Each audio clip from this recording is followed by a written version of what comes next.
Misteryoso ang karakter ni Bianca Umali sa official trailer ng Mananambal. Na-challenge daw siya dahil sa mga eksena na kinunan sa bundok at talon. Pero sulit daw dahil kasama niya sa pelikula ang national artist for film na si superstar Nora Honor. Kaya itinuturing niya itong isang acting masterclass. And then po dumating siya nung araw na yun.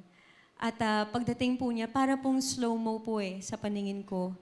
Pagpasok po niya, si Miss Nora Honor is such a lovable, and Miss Nora is very tiny and huggable. Being there with her and seeing her acting as if she's as young as she used to be, it was magical. Kasama din ni Bianca sa pelikula ang kapwa sangre star na si Kelvin Miranda, pati ang iba pang sparkle stars na sina Jeric Gonzalez at Edgar Allan Guzman. Isang karangalan at napakaswerte na sa industriya natin marami nag-aangad na makatrabaho yung naging isang superstar. So isa ako doon, kaya proud ako doon. Halos nagiging magkasama kami sa mga ginagawa namin. So masaya rin yun sa akin dahil mas nagkakaroon kami ng time para mas makabisado namin isa't isa pagdating sa pagtatrabaho.